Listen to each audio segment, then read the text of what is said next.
to the Unofficial Controller Podcast, your weekly gaming podcast, episode number 309. With me, George, and this week joined by RGT, Pork Sword, to my no more than 20% meat pocket. How's it going? Yeah, I'm good. Unusual entrance, but yeah, good. I thought I'd come in this week a little bit sort of off kilter. I think I've run out of gaming analogies at 309 episodes, so you're a Pork Sword, and I'm a less than 20% meat pocket. Nice. I'm happy with that. I came in with that probably a little bit giddy off the back of me and Scott last week because he wanted to be the male receiver and he wanted me to be the female socket or whatever it was, and I thought me and you could sort of pick that up, but he's not here, so no, we'll just get it back down on a low key. People like the high energy of the me and Scott. Some would say it's the best energy. I've been around a lot of energy in my time, and some would say it's the best. Oh, I'll see you later then. Bye. Oh, my goodness. Let's bring you in. Let's caress your forelock and tell you what a mighty, handsome gaming hero you are. Guess what, though? I mean, we've already bumped the algorithm, but we've got some Xbox Helix news. How do you feel about that? Interesting. Get ready to take a walk on the wild side of what Xbox have got planned for their future next gen. Also sounds like someone's slamming the final nail in the coffin of PSVR 2. Don't be like that. But I suppose the question really on everyone's lips, I'm sure with a week in the weeds, it's going to be quite a tall tale of 2D farming sims. But I'm all ears because I've kind of missed you. I know the fans have missed you. It doesn't really matter whether I do or not. Fair enough. Well, things have changed. You've changed. Look, they wanted this persona. I can't carry it. I barely am this person. Okay, but I'm trying. Yeah, but once this show is done and we just turn off record, you'll be weeping. You'll be, please take me back. I didn't mean it. It was just it was an accident. Me and Scott. It was just a foray. But you're the one I love. I know this is all going to come out at the end. I've been in this situation before. I don't like to disappoint you. So I'll ask you what you've what you've been playing. Hoping? Hey, well, hold on. Look, whoa, slow down. The show's gone. That's all we've got time for this week, ladies and gentlemen. I'm done. See you in a bit. Shortest we've ever done. In and out. What have you been playing then, you great big blooming scrotum? Wow. You've changed. I finished our Gen 7 playthrough game, RGT Back in the Past, which is Remember Me. I played on the PS3. Some played on the 360, I believe. But yes, got that done. Got it done quite quickly, actually. It's not a very long game. 2 or 3 sittings, got it done. It was interesting. I've been talking to a few people about it. I thought we'd spoken about this, or am I dreaming? Or is this some off-air chat we'd had? I think off-air chat. I don't think I've spoke about it on the show. No, okay. I've been absent for a couple of weeks, so... really? Yeah. Yeah, because I missed a show because I was in Bristol and then didn't do the next one. So 2 weeks, yeah. Wow. How time flies. But anyway, yeah, Remember Me. Yeah. If you haven't heard of it, it's a Capcom game, very late in the PS3 or Generation 7 life cycle. It's not by Capcom. We talked about this before, I know we did. So okay, published by Capcom. Sorry, sir. I do apologise. But if you look at the box, it's got Capcom splashed all over it. It's very interesting story. The story I thought was good, very unique. It's set in the future. It's in almost like a cyberpunk Paris, where the currency, if you will, is memories. And, people deal in memories, and you have this sort of virtual sort of disc on the back of your neck, and, it's straight. It's almost like to give you a perfect life, so you can only remember good things. And obviously, I got shades of Altered Carbon with that neck and the stacks and the memories and whatnot. Yeah, that's a good shout. But the actual genre of game is very hard to put in because its climbing is very sort of Uncharted. I didn't expect this. There's lots of climbing and Lots of yellow directed climbing hold yeah, spaces as well, isn't there? Which is yeah. That's very sort of Uncharted. Then there's like the combat is almost like it's got that Arkham Spider-Man style where the enemies behind you will flash when they're going to hit you, and then you have to either block or react and dodge or blah blah blah. So it's got that to it. The story is very. I mean, this is from the guys who done Life is Strange. yeah, that's it. So you nod, could, is it? yeah, don't nod. That's it. So it's got that. That's got that very sort of narrative vibe to it, which is good, well acted by the people who are playing the parts. Yeah, it's a very good game. Actually, isn't Matey in it? I think I remember his voice being in it. Matey who plays Joel, what's his name? Oh yes, he is. He's in everything, that boy. Yeah. Oh God, I forgot his name now. That'll come to me anyway. But yeah, it's a very different game. There's some of the dips and dives of the leveling in the game was a bit random. Like me and Carlos are the only two who have finished it so far, I think. A couple of us have bounced off it. But there's this, and I'd got near the end, and then Carlos said, "Have you fought them two guys yet?" I was like, "No," and he's like, "Oh right, okay, I won't say no more then." Anyway, and I tried about 15 attempts to beat these guys, couldn't do it, and I thought, this is frustrating me. I don't want to break me Retro Fighters Defender, so I'm just gonna calm down, turn the TV off, waited till the next morning. I had one go, failed, next go, done it. Just zoned in and got health damage, health, got worked away to do it. But that was an absolutely brutal fight in that. I remember when I played Remember Me, there were times where I got zoned in to like playing this certain bosses over and over again. I remember there was a time where I kind of put the controller down, went outside, did some bits outside, came back in again, and then much like you did, I just managed to do it.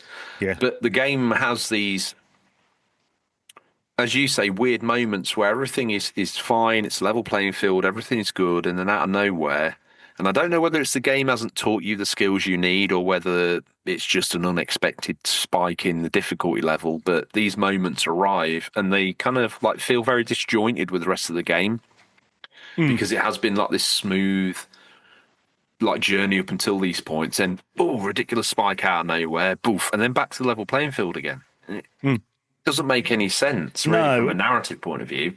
And I think because what we haven't discussed yet is they have this thing called presence, which is like you can have you actually map out your own combo for your fighting style. Yes. So how I got over it in the end is my first combo I would have. So basically, if you delivered a combo in order, you'd get, say, health. If you delivered another combo in order, you'd get a power shot. If you done another combo in order, you would build up your special moves. So I done one which was just all health, one that was all special moves. So I could get my health up, do a special move, get my health up, and then build, basically not actually build your special moves up. What it is when you use a special move, it has cooldown, but you can do it so the cooldown is reduced really quickly. I think they're the two combos I rolled with. Yeah, and that's how I got over that. So it's quite unique how you have to do your own combos to benefit yourself in your play style, which you can change at any time in the game. You can drop in that menu and do that. They're long combos though, dude, aren't they? Some of them are, because you need to be on it with the timing. This isn't there's not much of a window. You need to go triangle, square, circle, triangle. But then you might get cuffed in the back of the head from behind, and then that combo's gone. So right when you need the health, though, it can be very frustrating. That yes. So it can be tricky, but once you master it in a way, it makes it a bit easier. But very unique story. Looked good, looked really good. I had it upscaled, so that was sitting at about 60 in 4K, and that did look stunning. That looked. I would love to remember what episode it was where I talked about my experiences with it, because I would love to be able to bring that forward, because it's been a while since I played it. Yeah, that's what originally got me to buy it. We were chatting about it off air, blah blah blah, and you said this, and I've never heard of it. And then I went in. I think I went in the CEX, and that was there, and I was like, "Oh, that's the one George is on about. I'm going to pick that up." But yeah, it's quite. They did have a second planned, which was about 2015, but that got cancelled, and then they concentrated on. I think it was the second iteration. So we had this whole conversation off air. Yes, I believe so. Yeah. Wow. If I'm wrong, community corrections, but I'm sure we haven't spoken about this on the show. I don't think Mate, so, this is what's happening to me with this like double show recording with the flashback. It blurs into one. I have no idea what's real, and I don't ever really remember when we don't press record. So yeah, as we say, some of our best shows happen before we even press record. But oh, what else you been playing then? If that's remember me all done wrapped up with a pretty bow on top of it.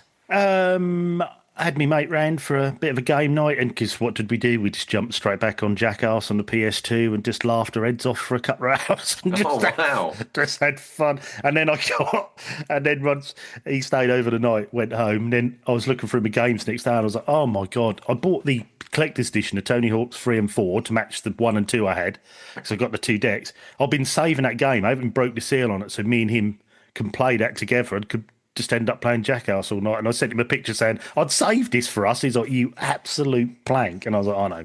He didn't actually put it like that. He put it a lot worse, but I won't put what he put. But Oh, yeah, so next time then that'll be that. But yeah, Jackass as always is just so much. It's just brilliant fun. Do you know what I mean? It's just one of them that I don't think of as really much of a party game, but you just play it together, taking turns on levels and try and get all the ticks on every level. And it's just hilarious, stupid fun, really. But yeah, that was good time. Metroid Prime 4, I started that when we went away to Bristol on the Switch 2. I wondered if there was a game that you had taken with you. Yes, I'd had that sitting in the back burner, and I was like, I'm not going to play that until I finished Final Fantasy Rebirth. Rebirth is, I'm getting find it hard to get back onto it. So I was like, no, while I'm away, I want to start a new game. So I started that. I was having great fun with it. I think even in handheld or in docked mode looks good. It does look very good. How's it compared to Prime Remastered? I haven't played Prime Remastered. I did said mastered like you then, mastered. Yeah, very copied you. But this is. I'm trying to think what that is in docked and what it is. I think I had 4K 60 docked, or you can have 1080p 120. I was doing the 4K 60. All right. Yeah, and then in handheld you can have 1080 120, I believe, or 720. No, 720 120 or 1080 60, which I had 1080 60. But it just looks really good. The only thing I find with the Switch 2, I know I've got sausage fingers, that's the old gammon gauntlets, but when I'm using the the RT and LT, I can tend to catch the top button because they're so close together. So I end up firing a rocket off, or I found that with Gear Club as well. So that's a bit hard. And the analog sticks aren't quite as, they're a bit oversensitive to what a pro controller is. So you do whip around a bit. But good game. Carlos asked me how I'm finding it. I said, well, I was enjoying it because it wasn't quite as obtuse as the original Primes. There's a bit more hand holding in it. To which I've now played another hour or so and realised that I can't go any further because I've missed bits in there which I had no idea about in the last tower where I was. So I've now got to go all the way back and try and find these bits, which is... So I think, oh, maybe it is a little bit obtuse. But I've got the motorcycle on now. I've been riding around on that, on this level. I wouldn't say it's this big open world like on Breath of the Wild, where you had the bike and you'd carry on with, you're sort of in this area, sandy desert, and you can collect these crystals and you'll just ride to the next area. There's not a lot there, but it's an interesting side to it. It's an interesting look, and you do get that when you first get the motorcycle in this tower. You have to do challenges, almost like Tron, on these tracks and shoot things and learn how to defend and dodge and this on the motorcycle, which is quite good. Yeah. But overall, I'm enjoying it. Like I say, I think it looks good, plays well. It's definitely interesting. It's a well-made product. It's definitely that. You know, it's obviously, you can tell it's a Nintendo first-party title. But can I see me going all the way through it? Time will tell. If I can crack this, go back. You know, this backtracking has gone a bit now. I'm gone. Gone so far past that now. You know, because I only knew because there was this item I was searching the desert and I saw these items you could get and I was like, oh, how do I get that? I don't know. So I googled it. Oh, just use your thunder shot. What's a thunder shot? I haven't got a thunder shot. Oh yeah, you get it in a tower in this certain room. You do this, and then I'm like, well, I had no idea that was there on my map. I thought I'd covered everywhere in this tower, so I've now got to backtrack, do that. So if I can get over that and sort of work it out a bit more, I might see it to the end. But we'll see. Overall, it's a decent game. I think for Metroid fans, if you're a Metroid Prime fan, you'll love this. I think it's, that's right up their street. And finally, as I messaged you the other night, I've just started Ratchet and Clank: A Crack in Time on PS3. What's that all about? I thought you'd already finished that game. No, I've played it a couple of times, but never finished it. And then I've now recently completed my PS3 Ratchet and Clank collection because I just had to get Nexus, which I got in Bristol. And I thought, do you know what? Maybe I should start playing them, not just the whole blitz of them, but That's play the first one on PS3, is it Cracking Time? Yes, it is, yeah. Looks good, doesn't it? I said to you the other day, like, Uncharted's got some brass balls coming in here saying it's the best looking game on Uncharted 1, especially. You got some brass balls coming in here saying it's pushing the PS3 when you got that game. Yeah, looks stunning. I mean, and when you get some of the cutscenes, and you look at Ratchet's face and he's talking and that, you think, oh, that is. Yeah, I think when you get off of you always start, obviously, I think in a lot of Ratchet and Clanks, you start off in that Metropolis world. And I think in this one you do again, don't you? Cracking Time, you start off in the Metropolis world. No, you start off in this as Clank and you are trying to escape because you've been captured. And then you go to Ratchet, who is going to rescue him. And you crash land on this planet. So the first one, you're on this planet. Has he got loads of bubbling time warps, brown ponds everywhere that you kind of hop through to get to see these time warps? Is that the right game? No, it's got time warps in. There's bridges and stuff, and you go through and you meet this race on there, and you help them for a bit, and then you repair your ship by you get invaded. You kill all these aliens, repair your ship, and I'm now off back in going to another planet. You've got a lot of Star Fox sort of shooting mode in your. I need to brush this one off. Back in time. I need to see if I've played it. I played last. So I thought I'd, because they're only 10-hour games, bit like Remember Me, I suppose. So something I can, get done in a couple of weeks, 2 or 3 weeks, and then I think in a way sometimes the next one. I think they're quite challenging at times. They catch you. They catch you out. You're like, oh, this is easy. A little bit like Remember Me, smooth pond. This is great, not too challenging. Poof, you walk into an area you're totally not prepared for. Like, oh, hang on a minute, I might just have to have another go at this. Yeah, they can be, can't they? Some good boss fights and stuff in there, but it's always enjoyable though. And to be fair, you only ever die because it's something that you've done in those games. It's not as though you're like, oh, bloody controls. No, controls. I've got. I've just realised as well. My TV had a lot of booster on it, so you don't get no delay from your controller, and that changes that game.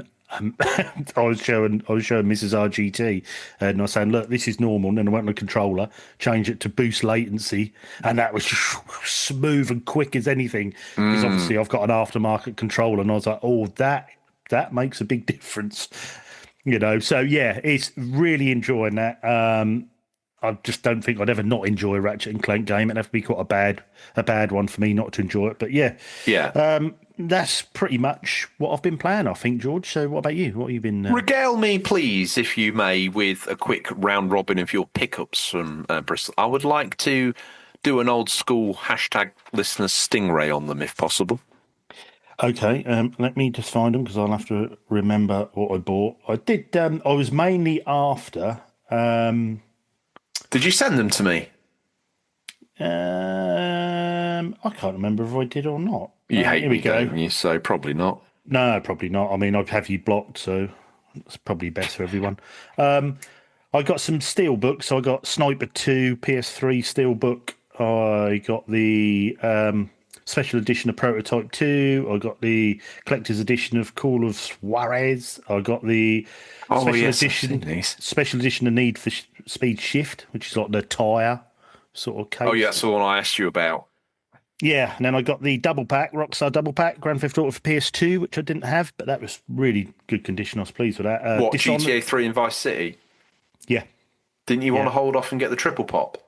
I want to get both. You want to get what? Both. That's the way I roll.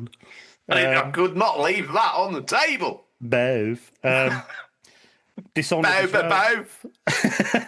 I got both, I baby. don't know what I'm doing. I've just inherited Tourette's off your misstep. I don't know. I don't quite know what's happened, but yeah. Dishonored Special Edition PS3. I got Silent Hill Homecoming PS3 NTSC version because it was cheap.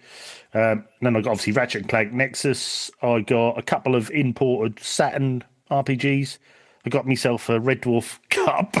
Smoke me a kipper. I'll be back for breakfast. Nice. And I got a Famicom game, which I can't remember the name and I can't read it, but it's like a mech shooter sort of thing. So, yeah, done quite well. Got some good bits and pieces there. You've done good, yeah. Yeah. Good Christmas. Definitely. Yeah, had a great time. Really good. Great to meet, Retro Ed and meet up with Scotty again. And yeah, we had a great time. Good fun. Okay. Well, I'm going to bore you with some games talk, if I may be so bold. I don't think you'll bore me, but away you go. You mean you don't think I'll bore you? Okay, so let's start with this. Psychonauts. Okay, yeah, I'm quite bored. No, go on, crack on. Joking. All right. Okay, let's start with this. And we'll get back to that. Let's start with... Go on, Psychonauts. No, sit down. I want to hear about Psychonauts. King of Indies is in town. He's been playing Cairn. PS5. Yeah. Oh, the climby. Yeah, the grabby. Grabby. I like the game. It's a bit obtuse. It's hard to love, but there are moments of like real. Is this a bit Octodad where you have to move the analog That's stick? how I would. I don't know if that's how I described it to you or OG when I was on the phone the other day, but that in videos and to someone who sat with you, a significant other, or a mate, or whatever it is, they're watching what looks like the glitchiest game they have ever seen in their life. What, where you're sort of unsure of the analogs, you're sort of doing this and. It's a little bit more like, okay, so let's break this down. You climb by approaching a surface, pressing square, and then you climb in a way that you will have never have climbed in a game before. Square is what then chooses which limb. So it works in, I think, a clockwise direction, starting with your hands. You push up or move your hand wherever you want it to go. And that's the beautiful thing about Cairn. It doesn't restrict you to handholds or Uncharted-like bits of climbing that you have to stick to rigidly. It does not. Nor is it kind of Breath of the Wild or some of those other games where you just scutter up these things and it's a stamina race. There is stamina in this, yeah, don't get me wrong, but here we go. You walk up to the wall. Depending how hard you push up on the left analog stick, depends how far they reach. That has a determination on your stamina. The weird thing is, as I say, for a third party watching this, is that you are looking like, and you're quite right, RGT, this is my description, you look like Octodad, because your limbs are everywhere. Your leg's on backwards, it's on upside down, it's 4 foot above your head, it's on the floor. You then select that, and it animates beautifully.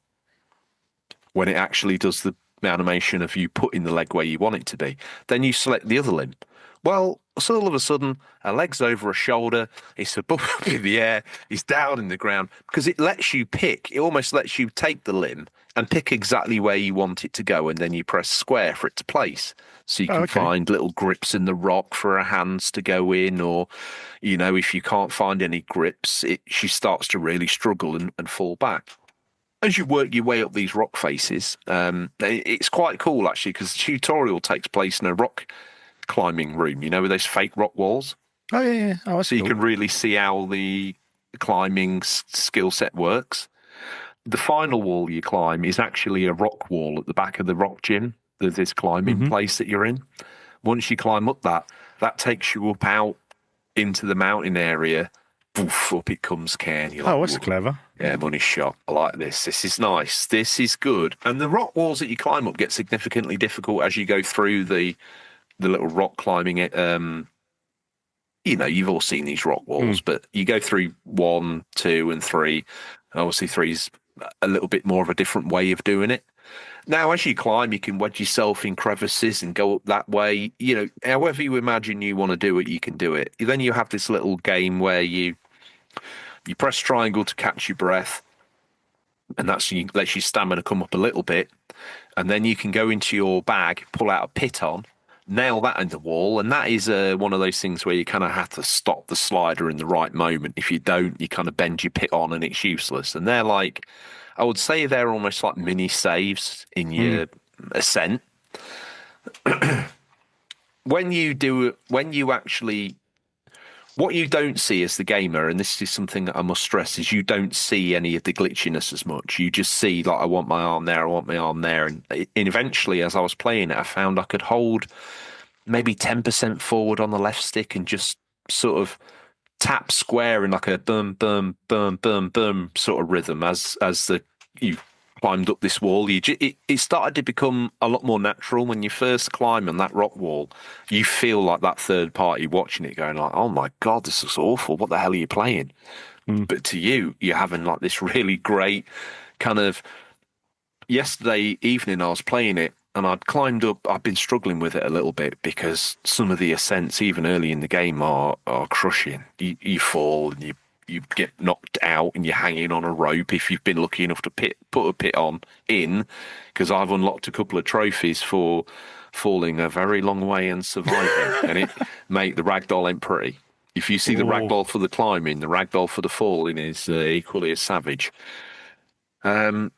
I forgot where I got to with that. When you make your way up these things, there is a real feeling of like, oh, I've accomplished that. That feeling of like you have ascending it. I had this sort of precipice, and it's like in my mind, it would be the climber's worst nightmare. You've climbed up this flat wall, and then you've got to somehow get out, round, hang your body up, and then climb around like this bulbous rock formation to get over it. Sounds tricky. And it's like, yeah, the few times I fell and I pit on before it, so it was like, okay, let's. And there was a couple of times I thought, okay, this is impossible. But I kind of like belayed. It's called belaying. So you kind of belayed off on the cleat. I had a drink of water. I'm nowhere near even a tenth of the way up this mountain. I've literally blitzed my bag of all food and medicines. So did you have to use those for energy and stuff, do you? You do. Wow. Because you can, I don't know what, I think cyclists call it gonking out, where you've literally run out of all food in your stomach. You've got not really enough fat on your body or can't get to it quick enough to convert. And you've got no energy. You've got zero grip, strength, power, nothing. You can't do anything. Obviously for a climber, it's pretty dangerous. So anyway, when you finally sort of mantle round these things, and I've fallen a few times and thought it's not possible. It's not possible. And a few times on this wall, I've like then just ascended all the way down the rope to the ground and been like, yeah, done. I'll pitch my tent again and have some food or what's left and get some sleep and try another way. I'll try and find a different way up this thing. But eventually I got up over this thing, and that sense of relief of like, oh, thank God I'm up there, and like, oh, some flat ground and can just catch my bearings. And there's enough kind of pulls as well, like narrative pulls. Like yesterday I ascended and there was like a broken cable car station, but there was a bit of a path, a tourist path you could follow. And I was just kind of hiking up, and I felt like, oh, okay, this makes a bit of a change. Boom, straight flat into like, yeah, here's a hard climb then, dude. Ugh, bloody hell. But yeah. But the thing is, you look at it and you think, oh, that's hard. But it's not like, or, it's impossible. It's just almost that feeling a climber would feel of like, respecting it. So I've got a lot of time for Cairn. I think Seb said he bounced off it, and I can 1,000% see why. And maybe it's more my kind of game. Let's face it, we dress it up as a rock climbing simulator, and I'm all over it like a rash. But yeah, I think what's it now, like $20 or something? I think it's definitely worth, if what I've said's intrigued you in any way, grab a piece of it. I could talk more. There's like a whole sort of survival mechanic of the food and the water, and then there's like these points of interest that you stumble across. That I stumbled into a cave, went completely dark, and then the room was lit up with all these like rock cave drawings and things, and it was like, wow, okay. And I followed it through, and there's a little pool of water in there that I refilled my jerry can with, and had a little drink out of, and I think I had an empty bottle in my knapsack that I put some water in and made tea with later on. It's got some good stuff going on in there. Got some depth there, yeah. Yeah, I think If what I've said's intrigued you, 20 quid I think it's worth a go. Let's face it, it's going to be given away by PlayStation with the next 12 months guaranteed. Probably, Definitely try it then. It's going to drop on PS Plus at some point in time. Definitely give it a go if you've got that. If not, if it even had £5 off in the sale, I would say give it a go, or I could probably recommend it for the full 19.99 as well as a curio, for sure. What else have I been playing? Well, Psychonauts on the PlayStation 2, if you may afford me this indulgence, RGT, for a moment, because I was looking at these different... something popped up on the Instagram or some sort of thing anyway on the internet that I was looking at. I don't know what, but there's a picture of all these different years of the PS2 and all these games, and I was like, yeah, I've got that. Boop, roadblock, Psychonauts. I never did mantle that pony. Damn it. Get eBay out. Get it here. Done. It arrived. Expensive? 20 quid or something. Just good, yeah. Yeah, whatever. I just want to play it. I thought, no, let's see this through a third-party eyes. Rachel, this is Psychonauts. I'm not going to tell you anything about it. Put it in. I'm nothing but impressed by Psychonauts. Considering it's a game that came out on the PS2 in 2005. I think it was GameCube and Xbox as well. What a really clever game. It was seamless. You go in, straight into the game. No messing about. Movie, cuts into the gameplay, little bit of something. Then it says, oh, okay, you're going to be staying here. Go to your dorm, pick a bunk, and your training starts in the morning. Go through this thing, movie cutscene, you get in your bunk. Not harsh cut to PlayStation 2 save menu. This is you making a save game now, dude. Like normally it really abruptly starts at the front of a PS2 game. It was write your name on a chalkboard. So you write your name on a chalkboard, whatever you want to put. Oh, that's clever. He flips it over, and that's the name on his chalkboard. That's the name of his save file. And I was like, whoa, hang on a minute. It's 2005. This is a little bit sexy as far as I'm concerned. This just piqued my interest. What's next? Obviously, the idea of Psychonauts are these people that kind of go into people's brains to solve their fundamental problems through the medium of a 3D platformer. Who would have thought it? And I know, bizarre concept, but it somehow works. Tim Schafer, isn't it? Is it Tim Schafer? It is, yeah. And everything feels and looks like a Tim Burton, Tim Schafer kind of crossover. It looks very nice. It looks very washed out on PS2. It's only coming through at 50 hertz at the interlaced image as well. There's no options to fix the video. But what I did like was, although there are no options to fix the sound from the get-go, it was full surround. So obviously people with mono were obviously just going to get the mono experience. People with stereo get the stereo experience. Because of the PS2 and Dolby Pro Logic, hidden in the stereo feed is the full surround sound. So why bother making people select when it's all in there anyway? So just give them it. So then all the options are kind of removed, so you're just totally focused on the gameplay, and it's like, this is impressing me, this. You wake up the next morning, and she goes through, and she's having a seamless experience. Retro Fighter Defender, by the way, sponsorship inbound. I'm waiting, guys. We're jumping on the bandwagon, but you're giving us... Anyway, can I have some more, please, sir? I bought a second one as well. I'm toying with the idea. I said to you I want the Pro because it looks way more official PS because of the rounded ends. Story for another day.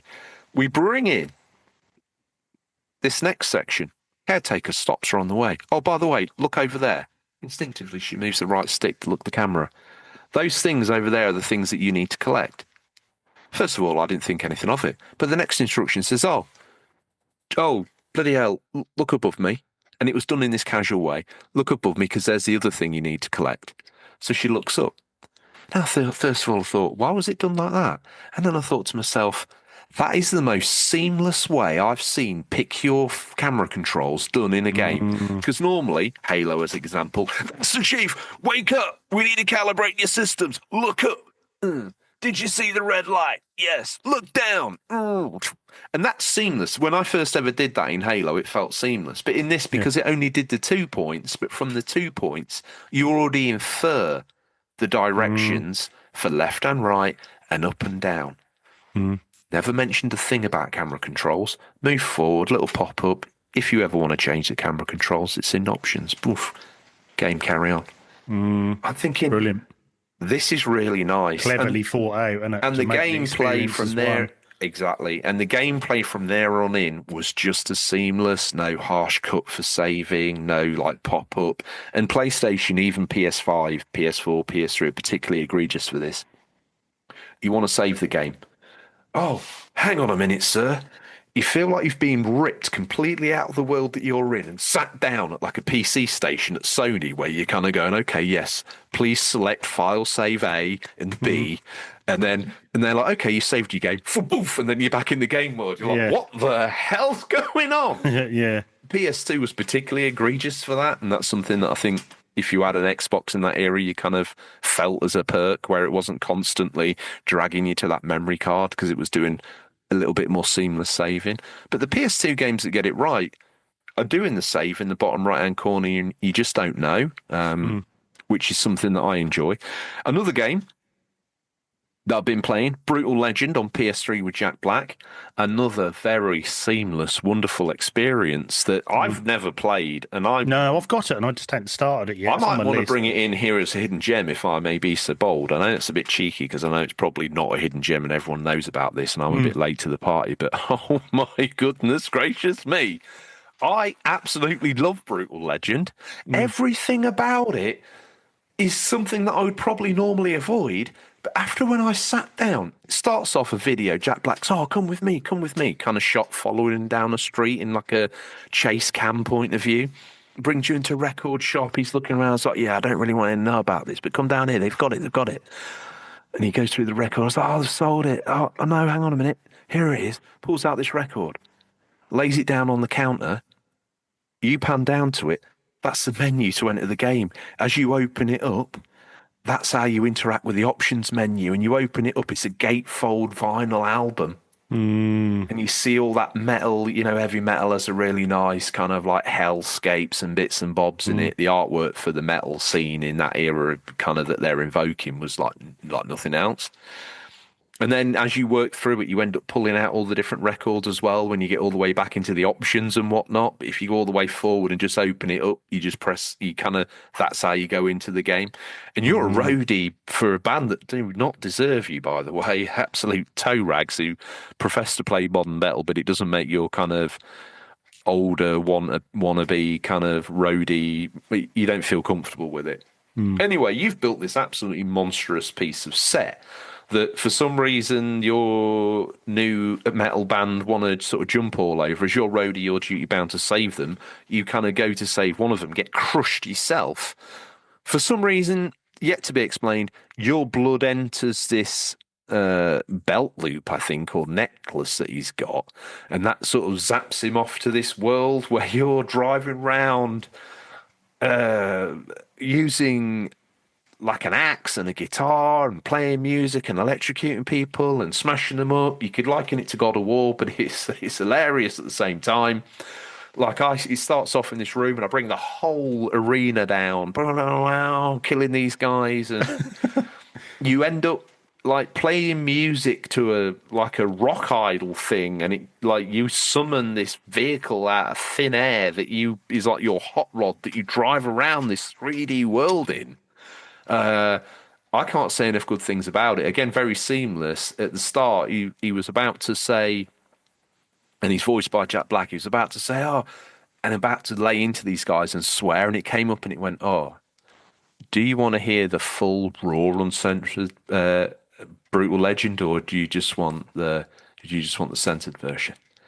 And I picked like, I want the full uncensored. And he rips him like, you and this, what are you doing? I was like, oh, that's great. And I think there's another bit where someone was going to get their arms ripped out, and it just sort of stopped. It went, do you want the full experience, or do you want the? And I went full experience, and he just cuts this like, it like rips them in half. I was like, oh my god!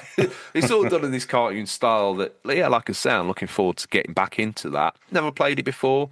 It's definitely earned its spot in the collection. Whether I continue now or another day, I definitely will do. One last game I want to talk about very quickly. I went back, it might have been during COVID times, and played Dead Space 1 for the first time on PS3. Absolutely loved it. Went in blind, avoided all the spoilers, played it on my own. Didn't really, I think, talked about it on the show briefly, but didn't spoil it for myself or anybody. Absolutely loved it. Was nervous to ever play Dead Space 2. I've had enough palate cleansers. Me and Rachel popped it on the other day. Oh, mate. It's so good. I was nervous that it could never live up to it, but it did. So, yeah, looking forward to playing that a little bit more. And the only other game that we've kind of been playing together is Tropico 6, which is basically Anno, is basically City Skylines, but with all these sort of weird dictator tweaks on top. Yeah.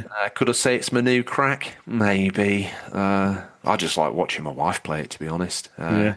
She's always trying to do right by people. That I think the game just wants you to be horrible. I don't know. There's lots of benevolent things you can do, but it certainly seems a lot easier just to slap people in the asylum without trial and get rid of them. But maybe that's just the way I play. I don't know. Maybe. Are you ready? Has that enlightened you? Do you feel like I've chased my demons away? Is there enough new and old in there for you? I think it's a great mix. PS2, PS3, PS5. I mean, fantastic. Yeah, brilliant. I was quite interested in Psychonauts. Has got me. So I think I've got that, but I've never played it. And I think that sounds quite. Well, on the box, and same with Brutal Legend as well. I've always heard good things about the. Yeah, me too. How many different game genres it's got built into it as well, which is quite interesting. And yeah. So I think you'll like Brutal Legend. I enjoyed what I played. Like I say, only not maybe half hour, an hour.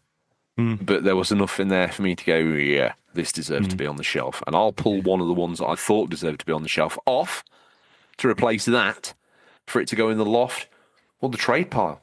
I'm getting crazy, RGT. I'm feeling like... Oh, it's nothing more cleansing than getting rid of a load of stuff you don't need, believe me.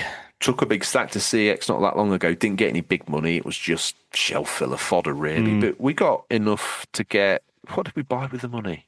Oh, I bought Brutal Legend Back to the Future, didn't I? So, yeah, I mean, I've done a similar thing. I traded all mine in, got the Uncharted PS4 that I wanted from the display.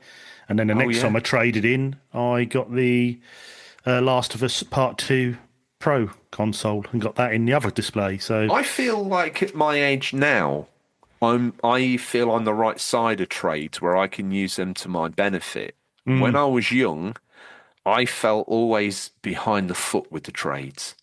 I felt like I was going in on bended knee a little bit with like me games and, looking at the game on the shelf that I wanted, knowing that I only had a limited amount in the bank account. Like, yeah, I maybe could buy it if I wanted to, but I really can't because I've got, I need to get the petrol to get home and ringing mum and ask her, Mumsy, can you bring me a petty can of £5 worth of petrol to get me? George, it's the second day after your payday. Like, how are you going to get to work for the next month?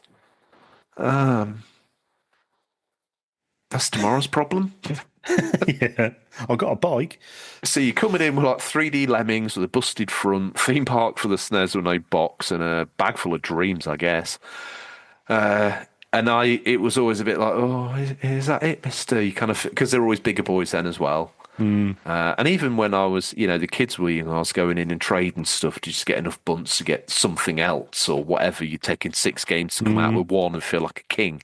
And now we're going in like just, here's my floor scraping, said my things that I don't want anymore.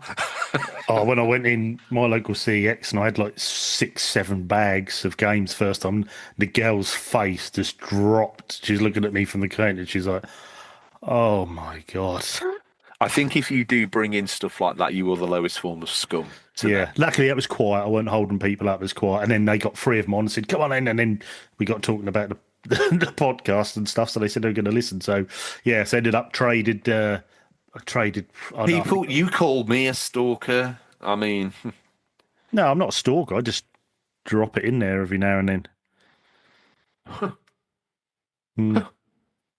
Yeah, I don't just hound people online until you'll promise to stop hounding them if they listen to your podcast. Online, safe physical space, only ever words on a screen. Danger, danger. In real life, you forcibly dragging some young CEX worker across the counter. Yeah, you might have exaggerated that a bit there. I was just trading some games in, which I might have got nearly £300 for. BCSO Ross Kemp said to me that he was on a watch list. Really? He would say what one. but you're on one of them. Jaded's back. Here we go. Anyway, come on, let's get on with this news. Do you want some news? Yes, I do. Now. All right. Well, we scoured the. You what? There? Oh, What no. I'll tell you what. Scoured. We've scoured the very darkish days of the new law. Better write that down, RGT. That's will disappoint someone. Oh, actually, community corrections before we go anywhere. I think I owe someone an apology because obviously, because even when I finished recording the show, I looked at myself and thought, you don't know your Toxic Avenger from your Toxic Commando, pal. And I just waffled a load of nonsense about it on the show a week ago with Scott. I'm going to blame Scott because I think he should have discouraged me. I think he thinks he knows better, so I expected more. Does that sound fair?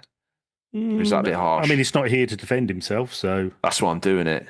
But then next time he's on, he'll be your best friend again, like I am now. So that's just how you roll, isn't it? It was Rip Returns of all people as well. My God. Apologise now. I said I'm sorry, and I'm saying sorry again. It's like your mum telling you off. I said I'm sorry. I'm saying it again. Mum. That needs to be a soundbite. Anyway, now that's done. I thought we had more. I thought I had more guilty confessions of crimes, but I don't. Now that's done. We've scoured the very darkest regions of the internet to bring you the latest stories. First up, RGT. Yes. It's my great honour to announce that Push Square have wheeled in Stephen Tailby. That's right. He's got a story. I'll be honest, Stephen. I can't remember who decided you were tall, short, fat or thin, pal, but coming in with this, I think it's best we leave that unsaid. As PSVR 2 fades into obscurity, VR Specialist reveals its first non-VR PSV title. Right now, the PSVR 2 is not required. We're professional, by the way. Oh, we are. I am a professional. I pretend to be. PSVR 2 not required is the subtitle. So thank you for that, Stephen. Vertigo Games, a studio that made a name for itself within the virtual reality space, is dropping VR for its next release. The Seventh Guest remake has been announced in its regular PS5 version of the company's PSVR 2 rendition from 2023. I challenge anyone else to say this quickly. As far as we're aware, this thing marks the first time Vertigo has not included virtual reality in any capacity in a game release, which is pretty interesting in itself, especially as whatever momentum VR had is coming to a fairly abrupt stop. It also claims, like this, an entirely separate release. There's no word on whether the owners of the VR game will be able to claim the non-VR version. The Seventh Guest remake is essentially a port of the VR game for flat displays. In case you don't know, it's also a remake of an iconic FMV mystery game from 1993. It features brand new FMV performance captured and a mansion full of puzzles to decipher. You explore the mission in first person and gradually open up new spaces as you solve puzzles and gather more of the story. They say they actually quite like the PSVR 2 version. I do think it reviewed quite well. And at the time, it was apparently held back by a number of bugs. If the new version arrives with a higher degree of polish, this would definitely be worth revisiting. As there's no date yet, but the game is coming soon. I ask you, RGT, are you interested in the Seventh Guest remake coming to PS5? Or are you as numb as my bottom lip when the dentist slipped and gave me the full needle's worth? Interesting, I'd say. I've never played it originally. But there is something about these sort of puzzle games. And can I say, I think Seventh Guest was always that game that was in the back, was kind of something you saw on, I don't know, Bad Influence or something, and just thought like, wow, is this what games can be? But always thought it might be that kind of just out of reach CD system that could never be yours, like the 3DO or whatnot. Yeah, kind of has this, for me, it's got this almost mythical status, and I've never even played it. Oh, right. Yeah, well, I recognise the name, but I don't recognise the genre of the game. But, yeah, it's interesting. I mean, probably by the sounds of it, it's perfect for VR, isn't it? You know, But when this was announced originally, I think we talked about it when it was announced for VR in the news, in the dim and distant past now. I did think, and I think I said, this feels to me like a really great fit for what it can be. And for all intents and purposes, it reviewed really well. It's just that VR still feels a bit dead. And yeah, and the problem is, especially with PSVR 2, I mean, Sony never even mentions that the occasional game will flash up on a state of play. But other than that, these devs now are thinking it's probably even more of a risk now to go onto VR than it was with the PSVR original. That was Oh, I backed totally way agree. I more, think the and they're attach all rate sort of of, the VR1 was high. The attach rate of yeah. the VR2 is woefully low. Look, I jumped on. I didn't even know that this was coming in the news, and I know we always use these articles as a myth, as a way to talk about some of it in a broader way. I was on the VR2 store yesterday just to see what's going on. There's a lot of just announced stuff. There's a lot of tat. There is a lot of tat. I flipped it so you can list these things by time of release, so you can have your new games at the top, Okay. or flip it so you have the old games that came out at launch pretty much at the top, and you can work down. And I was looking through, and there has been like steady kind of second party releases all the way through the VR2's lifetime, but just no one cares.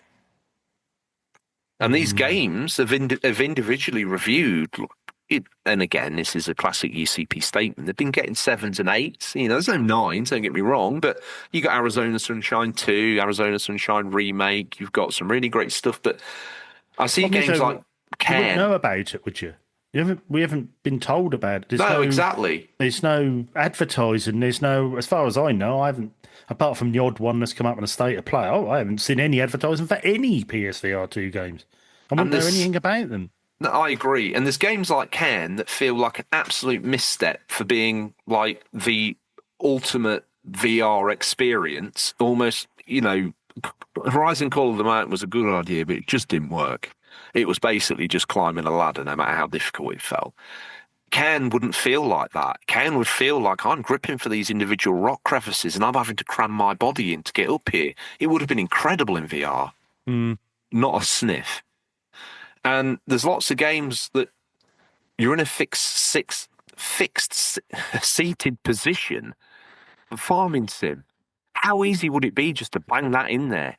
Now, they did this half-baked one where you kind of like play a Mickey Mouse kind of mobile version for VR. Who wants that? Who asked for that? Yeah, I suppose if you just put it in first person mode, is that quite easy to translate into VR? So People say, "Oh no, it's not," but I'm saying, well, it would be a hell of a lot easier than redesigning it from the ground up. Like exactly, just Gran Turismo. If you play that in VR, you would, and if you're mildly into Gran Turismo, you've got a PS5, maybe got a wheel. Yeah.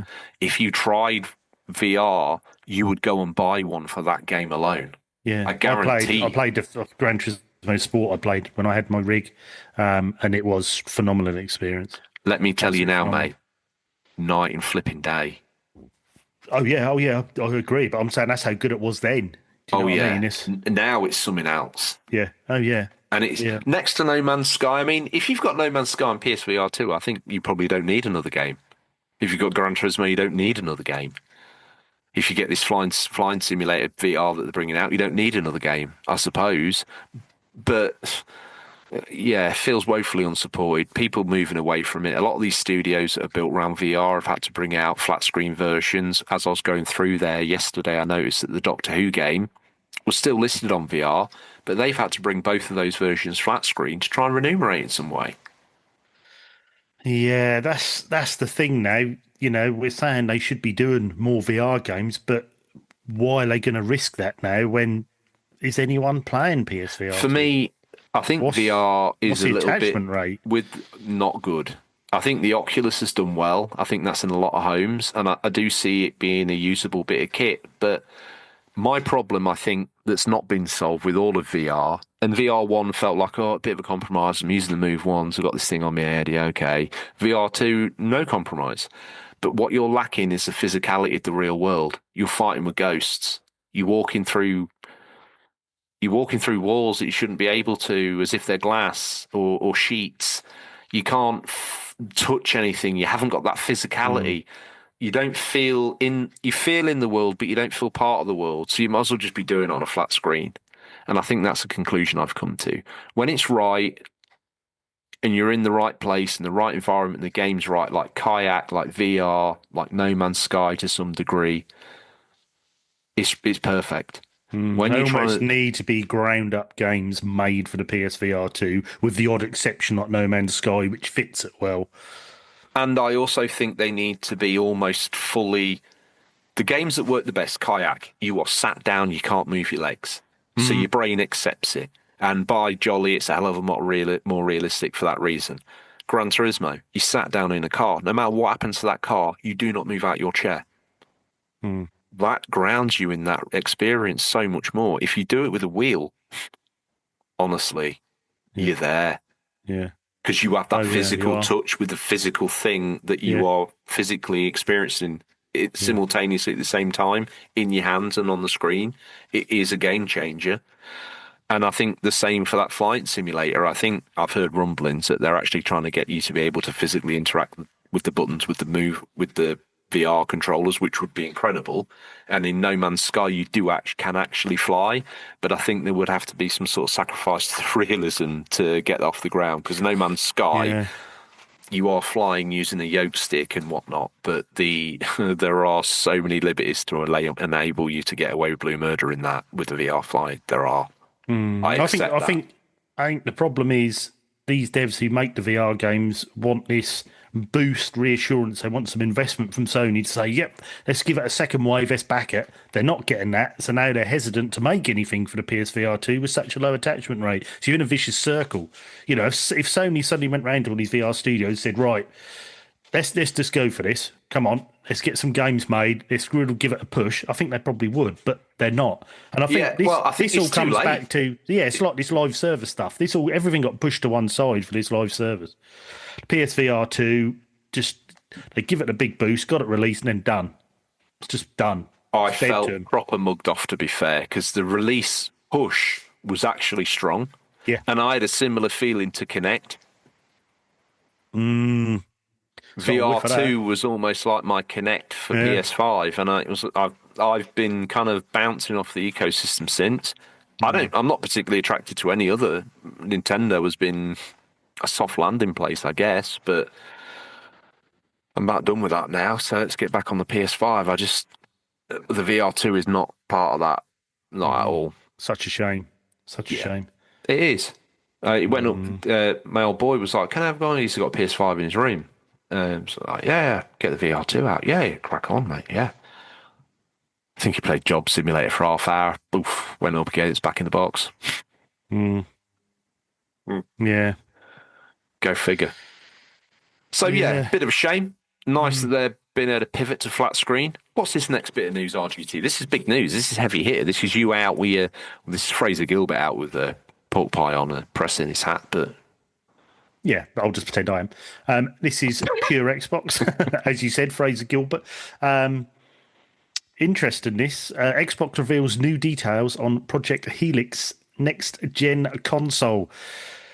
Says devs will get it in 2027. So, yeah, not quite as early as what people were thinking, because if the devs ain't got it yet, you aren't going to be getting any games for a little while. So it's going to be a little bit later than we thought, but very interesting news.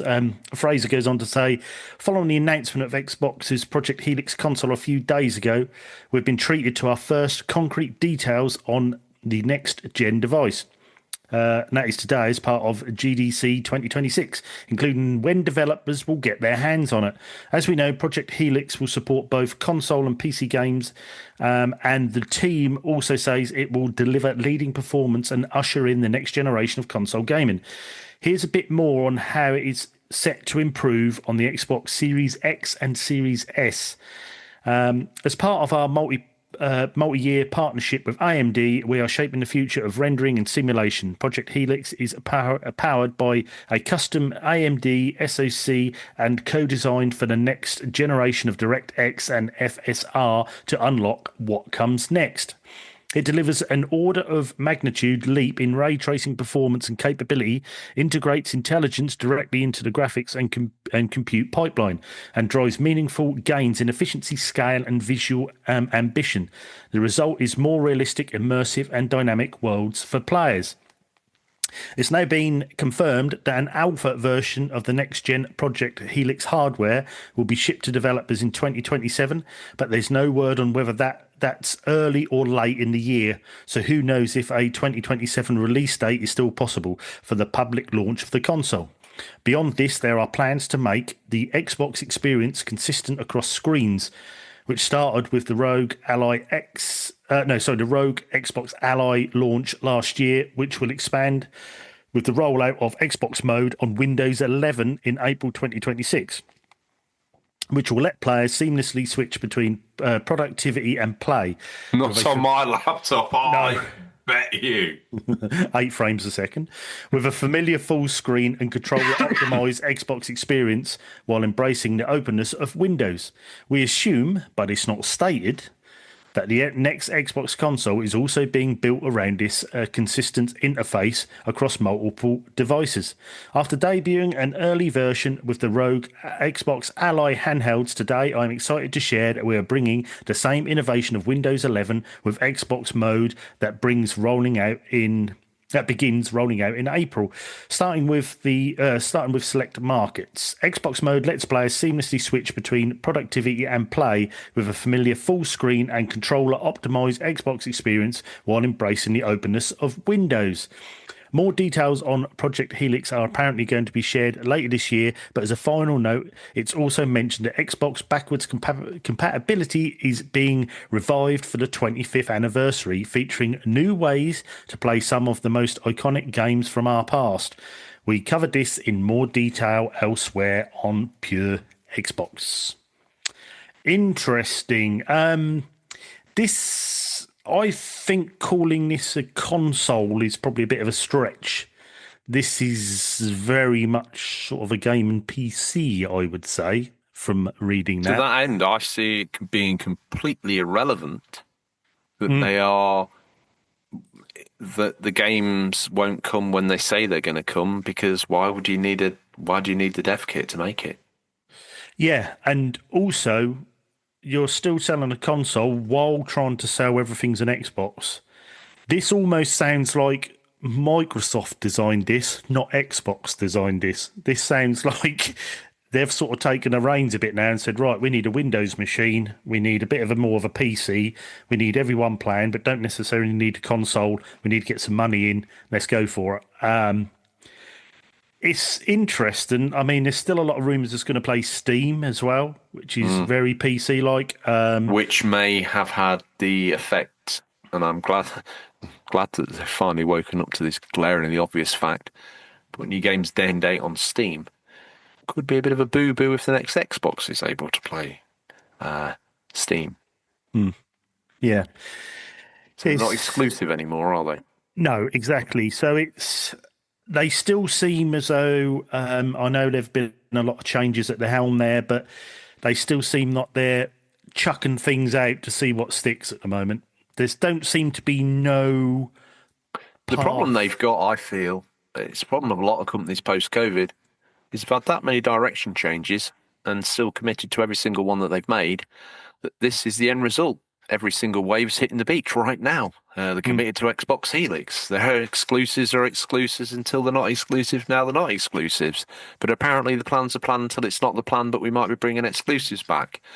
We're not doing a next Xbox. Actually, we are. It's Project Helix. It's all this singing, all dancing, all this great stuff. But don't worry, because when you're meant to be in a meeting on Zoom, you can just flick your screen over and be playing Halo and then flick back and do an Excel spreadsheet and it's all cool. Do you know what? I would love that. There's no corporation that's going to let you do that. That's going to be locked down. You can't even play solitaire, guys. Let's face it, right? It's a no-go. So that's going to be a definite flat no. So that's not getting on half of those laptops. The enterprise editions are the ones I'm talking about. And if you know, you know. And the thing is, as well, you're not PC gaming as such. You're a console creator, developer. You make your own games. So this definitely whiffs of Microsoft has got involved in this, because I don't know why PS3 dabbled with Linux back in the day, but that went nowhere. Why do you want to cross them over? You keep Xbox as a game and console side to the business. is that the route to being able to play PC games? It is, isn't it? So you need to Yes, be able to yeah, have yeah. that cross connectivity for that reason.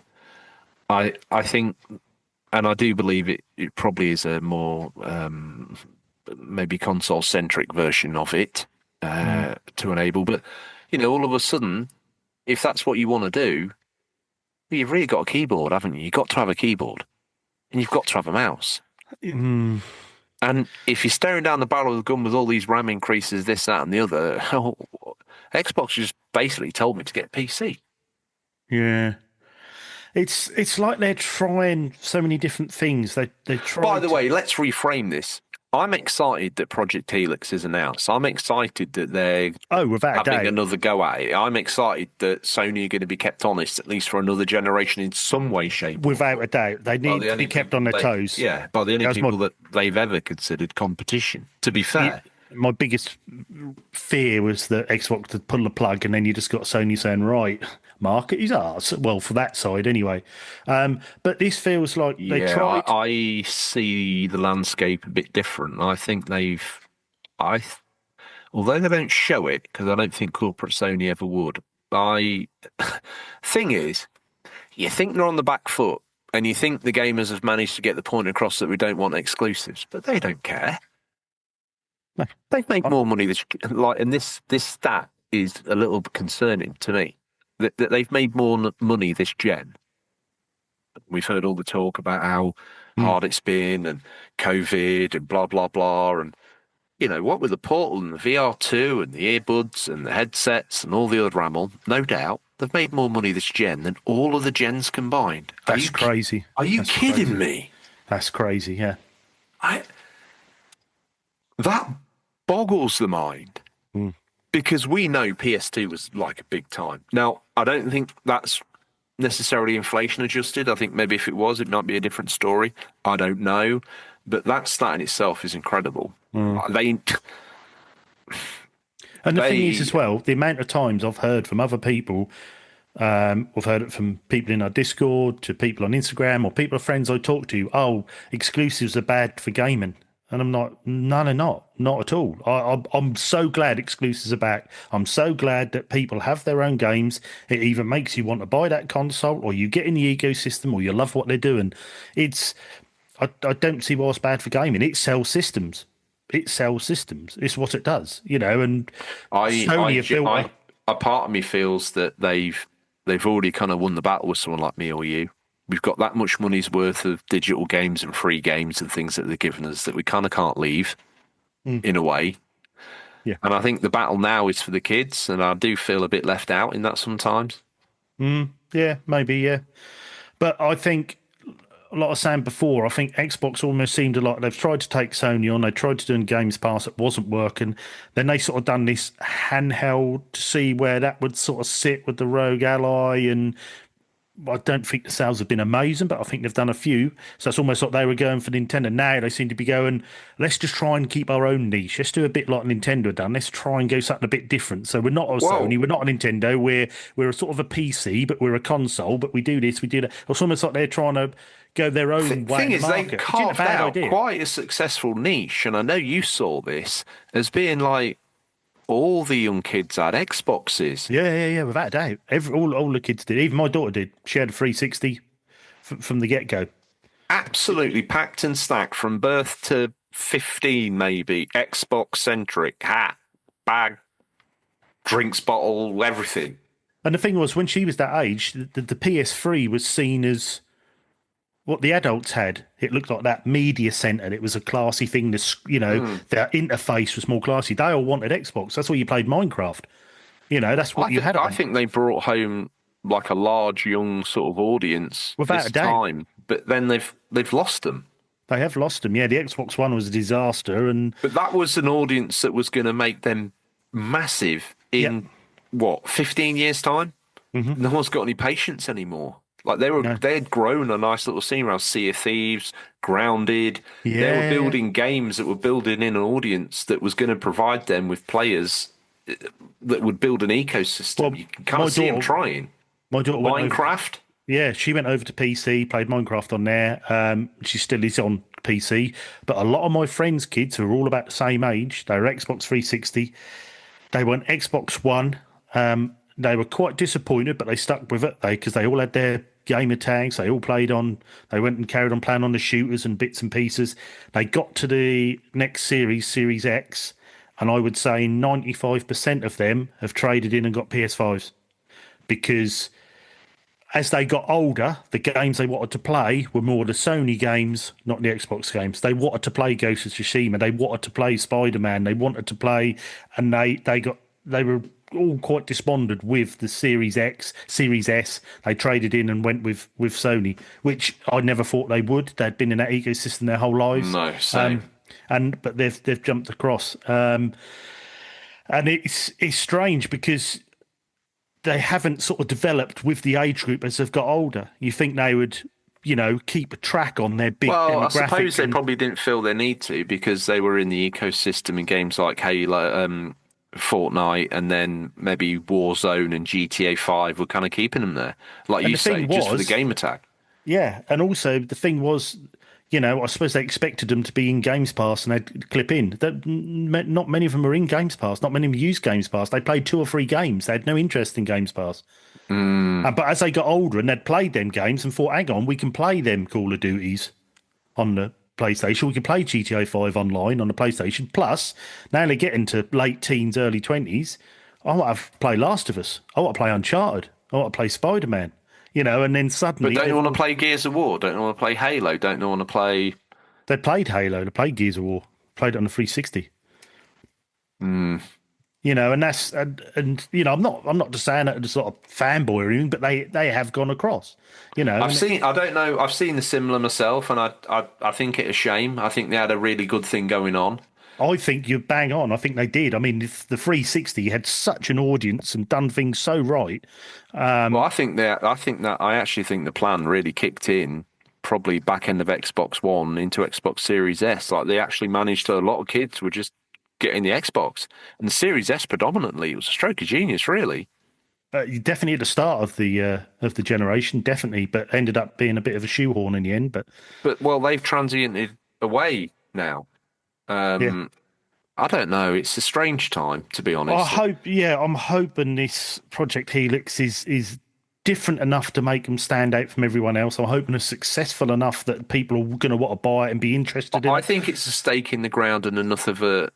If Xbox are nothing else, they're a massive disruptor in the industry, and they certainly make you have to they definitely keep Sony honest by putting a Steam machine in it, basically. Exactly, yeah. And I mean, the rumours are that it is going to be very expensive, which is going to be a bit of a sort of executive gamer sort of machine. But I think... As I've said many times, if you're going to go down that route, ship it in marble. Yeah. Yeah. No, I mean it. Yeah. Ship this thing as a piece of object art, have it in marble, encased between 2 pieces of metal, and have the piece have it looking beautiful. Yeah. Have it not looking like a console. If you're going to charge someone £1,200 for a console, make it look like nothing else you've ever seen on Earth. Make it look so aesthetically beautiful. Don't build out of plastic. Don't just respect me like that. Yeah. Build this thing out of solid metal. So, or marble. I think it's very interesting. It'll be interesting to see what comes out from it. And I'm like you say, I'm just glad they're building another system, and at least for another generation. So is there generations now? I don't know. Is this going to be part of a generation? Is this a PC? Everything's a bit weird at the moment, and Nintendo are always half gen, so it's all a bit strange. But yeah, interesting to see. Nintendo are locked into having to make hardware for the rest of forever if they can remain committed to what they're doing. I don't think that's a bad thing. I think there's going to be an upper limit where they never have to produce another console again because everyone else has tapped out and it's all streaming cloud drivel. They'll be the last people to get there, I guess, but it is what it is. A bit of Ninty news to finish with, if I may. Are you ready? Oh, God, yeah. Okay. Simmer down. Sorry. No, it's all right. Got a bit of fizz. Yeah. Here we go. Courtesy of Push Square and Ollie Reynolds, a man who by day is a reporter for Push Square, by night he runs a successful driving school. Does he really? Yeah, called Ollie's Learners down in Bournemouth. Oh, I didn't realise that was him. Yeah, it's him. No way. Finishes. That's a big school, that is. Oh, big time. Well, it's Yeah. just him in a metro, Oh, GSI. he's still rocking the metro. Good lad. Good Yeah. lad. Oh, listen, this thing's concourse. If I'm being Mm, honest, you crawl underneath it. Chassis immaculate. Has he had Yeah. it all powder coat and everything, is he? And Look, considering he had the He-Man dual controls in there, and when he first got the car, he pressed the brake and the bulkhead separated, and he ended up like driving around with the learner in it, like James Bond in that Renault 11 around wow. Paris, living daylights. He rebuilt the car, solid now, got in the He-Man controls. He can stamp down on brake and clutch, no issue. He's got full control, car stays as one. Fair play, Ollie. Fair play. Yeah, so he dodged a lawsuit there. Here's someone else who's dodging a pause on the lawsuit. US government. Nintendo's lawsuit. And I tell you what, they've got some balls. Nintendo's lawsuit against the US government is automatically paused, pending the results of another tariff case. There's an update, but we'll do the original story first. Here you go. Nintendo of America is suing the US government, including Department of Treasury, Department of Homeland Security, and US Customs and Border Control, over tariffs implemented in 2025 via executive order from President Donald Trump. Hello, Switch. It's probably the greatest console. It's the finest console. I love him. He's a meme lord.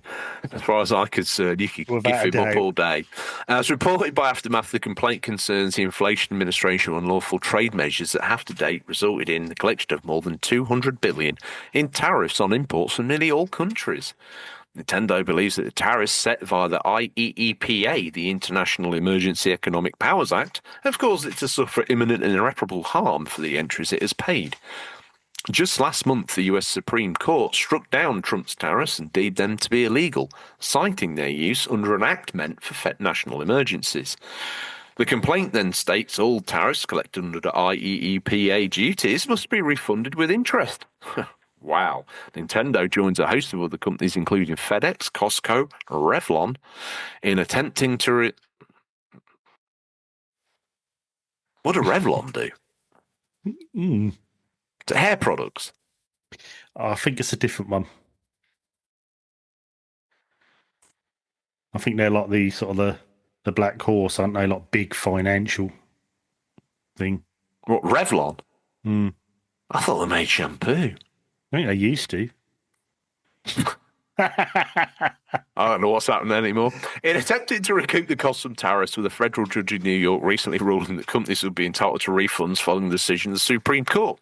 Nintendo's business was impacted significantly by the tariffs introduced in 2025. Not only was it forced to delay pre-orders for the highly anticipated Switch 2 in the US and Canada, but it also raised the price of the Switch 1, along with several key accessories.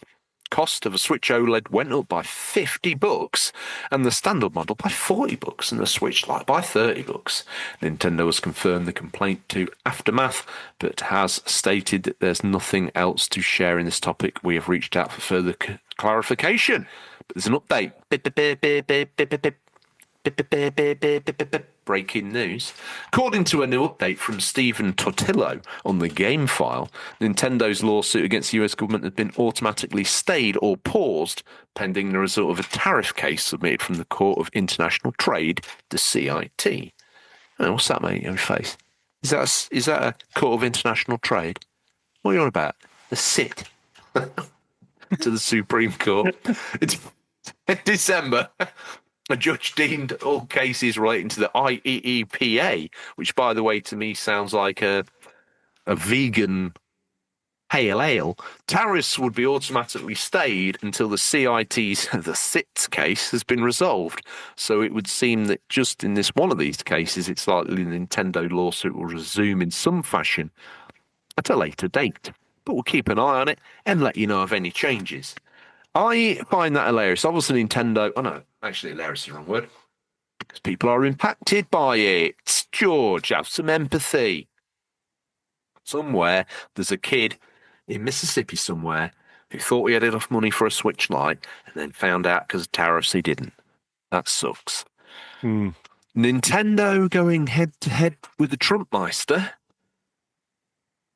in the courts, I'd love to see that. Yeah, I think you're on a hiding Him to dressed nothing. as Bowser in an AI image all over the internet in the build-up, brushing Mario. Yeah, it's. I mean, like I say, you're on a hiding to nothing. You're going to get nowhere. You can't sue the people who won the biggest financial. I can see tariffs being stopped or paused or renegotiated for the whole of Japan. I can, which would have a positive effect on Nintendo, presumably, unless they're building them somewhere else. You wouldn't build them in China, though, would you? No, you wouldn't. I bet you would. Okay, well, that's going to need a little bit more negotiation, so I don't quite know what Nintendo are coming in and arguing for, but, whatever you need, guys. I see the tariffs being paused or stopped, or maybe for their particular chain being maybe paused for a period of time. I do not see them getting the money back with interest. I tell you that now. Not a hope. Not a hope. I mean, the tariffs have affected a lot of people. I mean, I know businesses through my work that sold abroad to America and have now do not sell a single thing, not a ditto to America because of the tariffs. And I don't really think that Trump really cares about that. It's the big businesses, that are doing billions. That's where he'll get the tariffs money from, and that's where Big they'll earn. time. If all these small businesses go under, doesn't really matter. He's a capitalist at the end of the day, and that's not, you're just pushed to the side. And yeah, I've seen that from that front. So I think trying to get recouped on your losses is you ain't got hope. Like you say, they may be renegotiated, they may be paused, but that ain't going to happen. Because if he does it to one, he'll have to do it to them all, and he isn't going to do that. I can see a trade negotiation with Japan where an argument to soften tariffs or remove tariffs on electronic goods per se. Those goods aren't being manufactured there, are they? No, no, no. So this is what really complicates the issue. They're Yeah, coming in saying, "Oh, you're hurting us as a Japanese company." No, we're hurting you for getting things built in China. What, build them yourself? Oh, we can't afford to. We've all got a problem with this. The whole world has a problem with this. Yeah, when a lot of American companies get their stuff built abroad as well, Well, exactly that. which is a lot of the problem. Like one of the companies that I know through work, they were doing quite a few £1,000s a month in America, but the reason since the tariffs in they don't do any is because they would ship the stuff over. It goes in a Holden warehouse at UPS, and then the company that is ordered it has to go and collect and pay £100 to release it as part of the tariff charges. Well, they've said, well, we can't do that. There's no point us paying £100 for each parcel to release it, and that's it, gone. The whole trade's gone. And they've had to diversify now and do something a bit different in the UK and Europe to counteract the loss of earnings. So it's crazy, and I can't see in the long run. Well, then again, I'm repeating myself, but it's probably because it's the big businesses that will pay the tariffs, where he's going to be making the billions, and anyone who's not that big or is trading smaller, and who cares? As far as he's concerned, who cares? Well, they've swept up some good revenue off the back of it, which maybe not they'll use in a positive way. I doubt it. No. The thing is, no matter how you cook the books, really, it's unfortunately in the world that we live in, companies do not shoulder any extra costs. They get split up by however many products they sell and added on to the price. So the people that are actually paying the tariffs are the people that are buying the goods. Exactly. And that's a bit of a shame. Yep. Yeah. It would be a more productive tariff if they couldn't remunerate through the product, but you can't dictate RRP. So it's a tough one. Yeah, it is tough. Fair play to Nintendo for giving it a go, but I think you're probably you're fighting a losing battle. You're not going to get anywhere. I suppose it's saying to gamers, we care, we're trying to fight it. So on that front, I suppose that's a good image to have. But other than it's a good image to have, and I think they're a high-profile enough company for Donald to notice and realise the significance of it. Yeah. and potentially, could be offered up in some sort of barter exchange. I think Nintendo and or Sony could sort of couple together a bit of a trade lobby or envoy to say, okay, to Japan, you need to take a hit on the cars a little bit because we actually represent a lot more than that. Yeah. But I also think that the easy win would be for them to bring more of the production in home a bit. Yeah. Then you're not, if you do negotiate a deal for yourself, is a deal that actually works for your product. Because you could do a great deal for yourself, not ship a single product from a warehouse in the country of origin. Be slapped Exactly. up. It's But tough. then, then the country you're taking the manufacturing out of is then losing. So there's no winner in all this at all, is there? There's no winner. There's a winner somewhere. There Well, always actually, is. no, there is a winner. China. No, it's going to be Trump. Do you know what I mean? It's going to be Trump. He's the only one winning out of all this, so. Time for some housekeeping? Should Yes. we sweep this last bit of news under the rug like a dirty secret you I left think out so. on the floor the other night? I think so, yeah, why not? Do you know what that dirty secret is? What? But then you say it's not a secret. Okay, I won't say. Okay, good. But I would say it's 10% criminal. And involves me again, I suppose. Yes. Yeah, you love ruining my image on here. I just like holding up a mirror so people can see you for who you are. Wow. Oh. Wow. Which is a lovely man. And, backtracking now. Yeah. Calm down, Trump. He was a great guy. Some would say the greatest. What now? Oh, let's do the housekeeping, because if we've said anything that you agree or disagree with, that's great. Well, let us know. You can tell us at questions@unofficialcontrollerpodcast.com.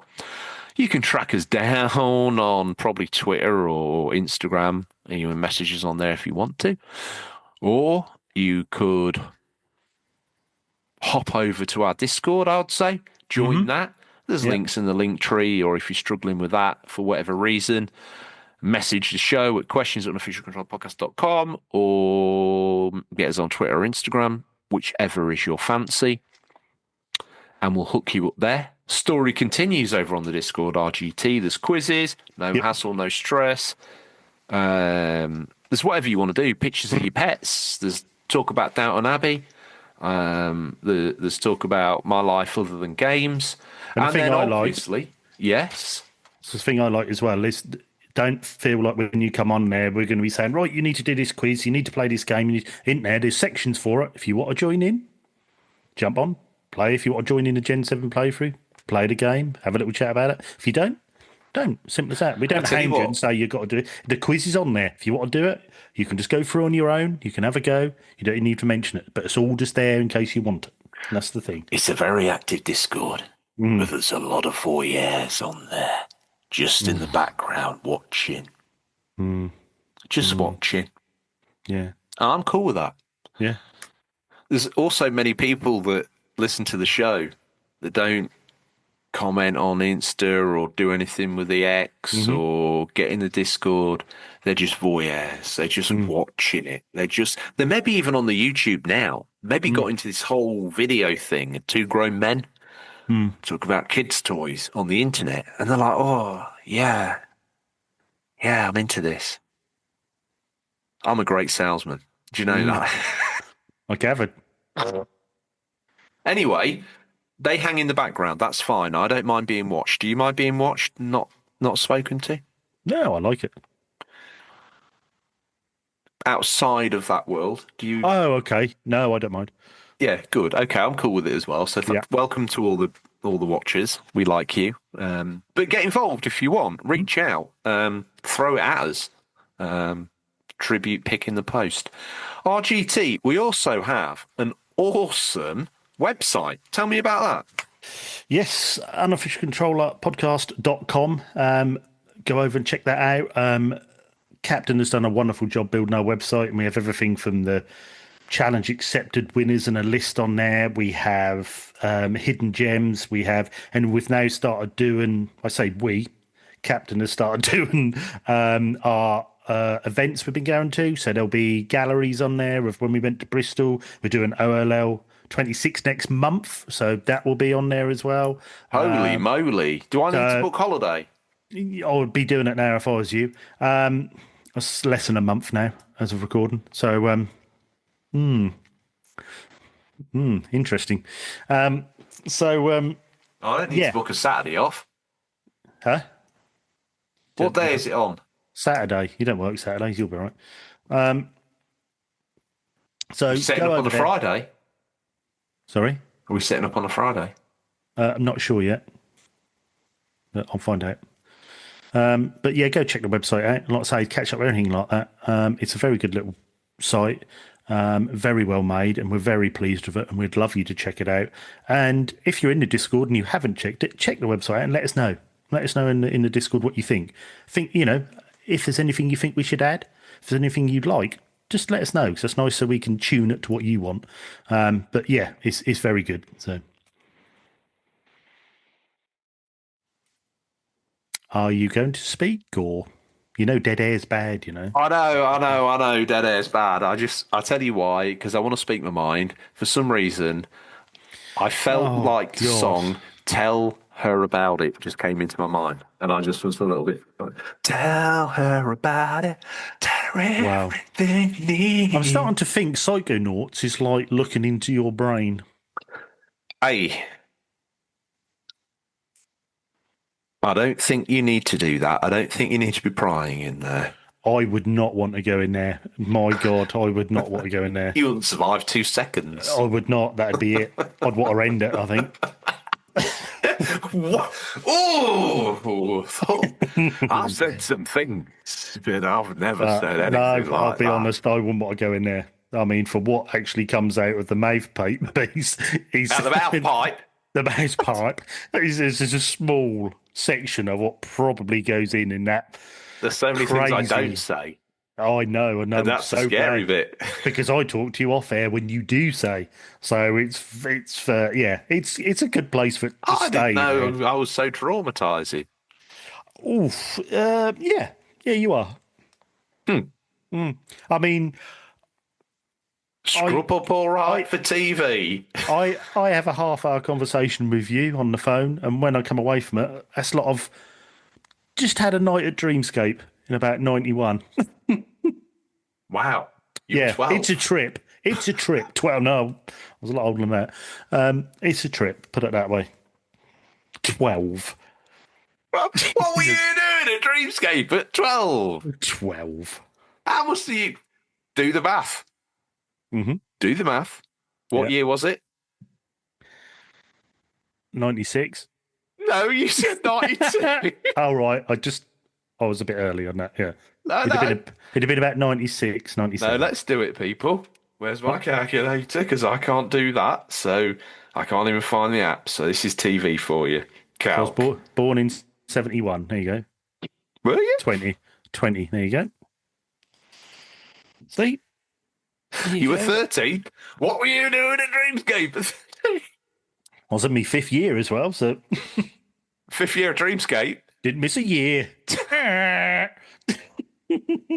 Wow.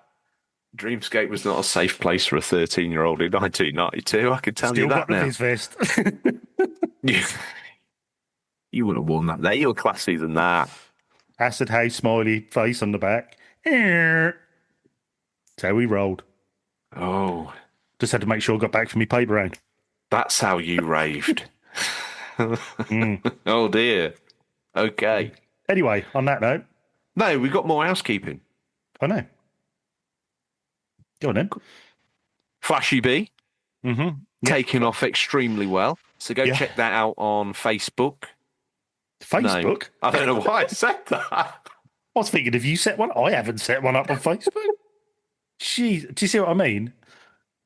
Just one mention of his brain. What's terrifying is, in my brain, in the pre-arrange of the words as they came out, I could have sworn I said YouTube, but I definitely heard Facebook, and I was like, well, FaceTube or YouBook or... Yeah. Well, go check it out if it's on there. I mean, I I want hope to know not, what 'cause I that's ain't all done it. about. But no, Someone yeah. set us one up, please. Yeah, so if you haven't heard of our other show, it's Flashback, which is similar to this, but it's a bit of a look back at a random year, a random month of a random year in gaming, bit of news, bit of what we would have been playing. Yeah, we're enjoying doing those, really are. So yeah, please go and give it a download and a like and a review if you could. And yeah, it's good. It comes out every Tuesday. This week was a bit late, my fault, but yeah, it'll be out every Tuesday. So we even done a little chart rundown this week. So. Did you get the music in? Yeah, yeah, yeah. It works quite well actually. That's Does what it? I was quite pleased with that. Yeah, Smash in nicely. yeah. In at 19, down from 8. It's superb. Awesome.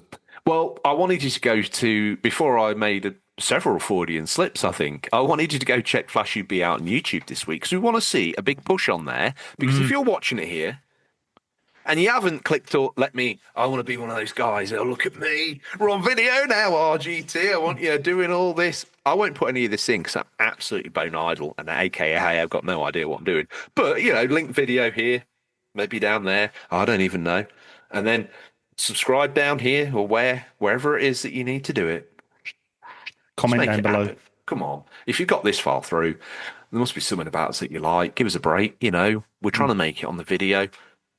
We do very well on audio, but we come here and we have our pants pulled down and people laugh at us. And Yeah. it's embarrassing because in the world that we're from, when that happens, there's just gasps of like, oh, what is that?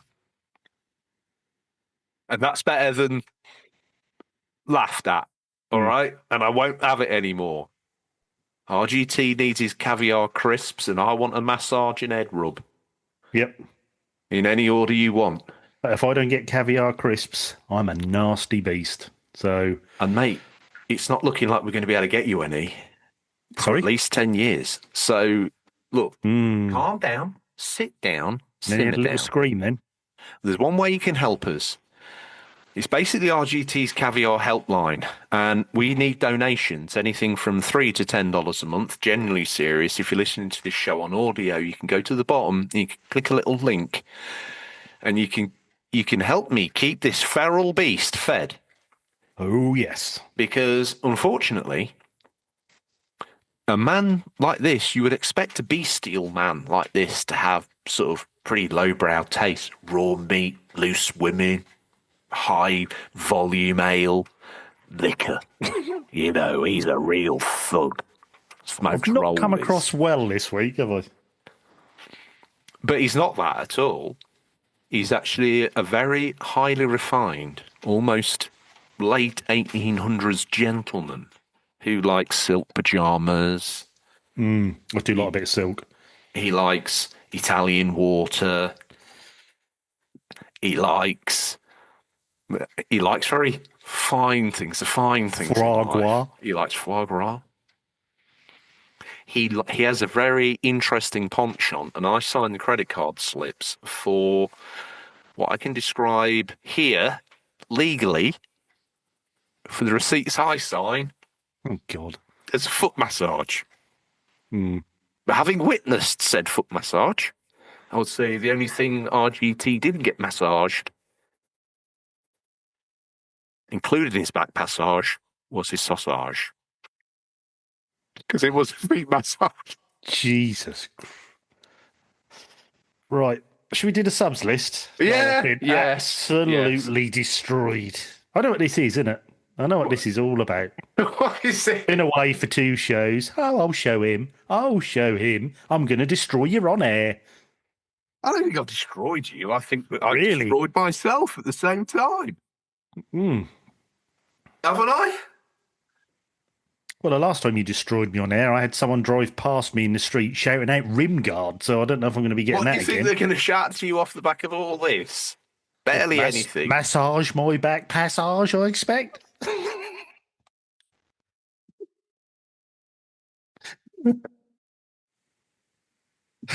I didn't know that I'd done you dirty. I didn't think that would be. The thing is, Anyway, I didn't want you getting laughed at in the street, but in some way, Wow, you could wow. argue that no, look, boom, We're getting interaction with the fans. We're making it. People recognise you in the street and they shout things at you from the show. We're going places, RGT. Where will we be this time next year? Straight to the top, I expect. Boom. Exactly. I hope. With a real deal. 4K cameras a lot. Look at this. This doesn't Mickey Mouse, does it? Is it made out of paper mache? Amazon, 12 quid. Yeah. It's set dressing. As I've said for the last 300 some odd episodes, we are just a performative comedy pretending to look at video. I haven't got icon lights. No. What do I know about video games? Exactly. Subs list, do it. First up, we have the wonderful Captain Scarlet. As I've mentioned him a few times before for doing a website and different bits and pieces he does for the show, graphics and stuff. But a very wonderful gentleman. So thank you very much for that, Captain. I think I just held the mirror up to myself and I realised. I knew at that moment, I knew. Mm-hmm. Where have you sent this subs list to today? Oh, it's just so professional. Well, I went the place it was and now it's not there. So now it's... It starts with W. Have a guess. Don't look at Wikipedia. I don't know. WhatsApp. Yeah, I found it now. Jesus. People think I'll make up that I can't do the electronics. No, he can't. He can't. Oh, look, this has worked out perfectly. I'll tell you why, because this week Retrohead rocked up out of nowhere, slapped me up the side of the face, one of the best YouTube shots I've ever seen in my life. Good news is it's performed very well. The bad news, I'm in it. Tell you what, he made me look like a hero. He did another one of his thingies where he does it to me voice. I tell you what, I don't think I've served up anything clip-worthy this week. And they're saying that, I don't think I've stood up any click-worthy things ever I've said, but you found something within there. It's a talk about Resident Evil Requiem, and it's absolutely banging. So thank you, Retrohead, for that. Superb. You're a muscular man, a very helpful man, and a very sensual man. Wow. Okay, who's next? Next up, we have the one-man George fan club. It is Carlos himself. So handsome. He was very helpful when I was playing through Remember Me as well. I'll be honest with you, he's like a Greek god. You're lucky he decided to even look at you. I do feel privileged. You should. I do. He's my man, my Ryan man. I don't even look at him in the eyes. I just look at the floor because I just I'm not worthy. He will listen, mate. We're at the end of the show right now. I'll tell you one thing: he'll fuck you up. Who we got next? The man that fucked me up because he was straight for the jugular. Don't worry, it's not Flashy B. It's the UCP. I don't like it when you swear. Baby. I don't like it when you f-bomb. Carries no weight anymore, does it? To be fair, I hear kids saying it. The bloody toddler drop off. My mum was disappointed. Put it that way. She said George said the F word. I was like, oh no, I've told him not to. She's not very PG, is it? I was like, well, no. Did she not get the memo? Well, I think she thought you were joking and then got very disappointed. So, all right, let's have it out now.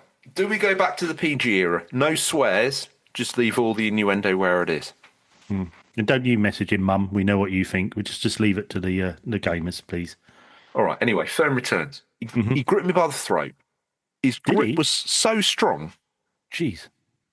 And he just said, "Don't get your Avengers and Crusaders mixed up again. All right. You didn't just embarrass me. You embarrassed yourself." You and did, I wet myself. Yeah. I felt when I read that message, I actually felt ashamed. He really did mess up. Yeah. And where were you? He was upset. He was upset. Where were you? Well, exactly. That's why I've come back. I don't think if you'd been here, if you'd have been here, I don't think you'd have pulled me up for it. I think you'd have been complicit in it, Scotty. I think you'd have watched the car crash happen and you'd have been like, yeah. I've just pulled you up for swearing. Why would I not pull you up for messing up Toxic Avengers or Toxic Crusader? Get a grip. All right. Well, thank you, Firm Returns. You're not only a very loyal listener, but you got our back. And that is, that's why if you invest on X, Firm Returns today, you'll be very financially rewarded. Exactly. Tramp. From Tramp to Trump in a week. I write him, but I can't say him. No. Well done. Thanks for the save. Who's next? Next up, we have the wonderful Trestles of New York. So if you're ever in New York and you fancy some wings or a burger or just a few drinks, pop in Trestles. Best in New York. Which leaves me the great honour and privilege of thanking probably the UK's reincarnation of everything that you can imagine a hard nut Yakuza is. Mm-hmm. He's got a nose for a deal. He's all over it. He likes his Japanese collectibles. He's got his tats. I wish at this point he collected rats, but he doesn't. It's Rose Space Monk. And he's been buying a few more Dreamcasty games just lately, so that collection is getting closer and closer. It's so engorged. Oh. It's ready to pop. Yep. Next up, we have the awesome Bada Binkster, who's the pictures he keeps putting up of his growing collection is absolutely amazing. His PS3 collection is absolutely amazing. What a wonderful guy, and very helpful to us as well for graphics and bits and pieces. I genuinely thought you were going to say his growing member. And I was like, wow, okay, that took a swerve. See, that's little Georgie's brain again, isn't it, that? It is. Anyway, thank you, Bada Binkster. No, hey, Tante Bellicosi. Which means I get Tingle Tuna. Now, this guy is so handsome to me. Much like you can't look Carlos in the eye, I can't look Tingle Tuna in the eye because it's almost it's a reminder of my own failings. And how fundamentally flawed I am as a human being. Because he's funny. Mm-hmm. Because I've had the privilege of meeting him in the flesh. And I'll be honest with you, I couldn't hold a candle to him. I was scared. I was like, okay, no, this guy is the one-man show. Look at him. He's the real deal. We need to get everyone together again because these guys love to get in the mix. We need a big meet-up again if you're up for that. And you, what about... why don't we get the band together for OLL? The band? Everyone on this list, including Billy Marmite. Yep. Yeah. That'd be good. We turn up, and even if you're not on this list, if you're listening, you're on the periphery, you're in the Discord, whatever it is, let's band together. Let's go. Let's take it over. Can we get this show viral to the point where we turn up at OLL with 500,000 people? That would be incredible. And we do a live show. If it's one under 500,000, we ain't doing it. Nope. Done. You're out of here. But if we see 500,000, if we see the starts of this thing, think how good it could be. Maybe OLL. Well, it's called UCP Live now, pal. No, it is. That's all these cancels. All these tickets are cancelled. Okay, UCP Live, brilliant. Yeah. Dominic Diamond is my butler. No, we can't have that, George. No, let me tell you now. He's doing it. Else there's no show. Wow. And he comes on, he doesn't talk. Maybe we'll give him a couple of lines that you've written. Good ones. Yeah. I'll try. Yeah. Oh, no. I'm one of your... Gold joystick the lot. Comes on, does all that. Yeah. Oh, yeah. So make it happen. That's where it starts. This is the wave. Let's hope so. Can you do maybe a hand signal to camera while making a noise so camera goes to you of something that we can get behind as the symbol for this movement, please? And 3, 2, 1. Cut to RGT for noise, symbol of movement. There you go. Okay. Actually, that could work. That could work. That could work. I had to think quick. Next up, we have the wonderful Digital Muggery. As we always say every week, challenge accepted. He does the let's get quizzical. Let's get quizzical. Quizzical. I wanna get quizzical. Let's get quizzical. Jeez. Let me feel your body here. And also was my chauffeur to Bristol. So thank you very much, Liam. I really appreciate that. How was that?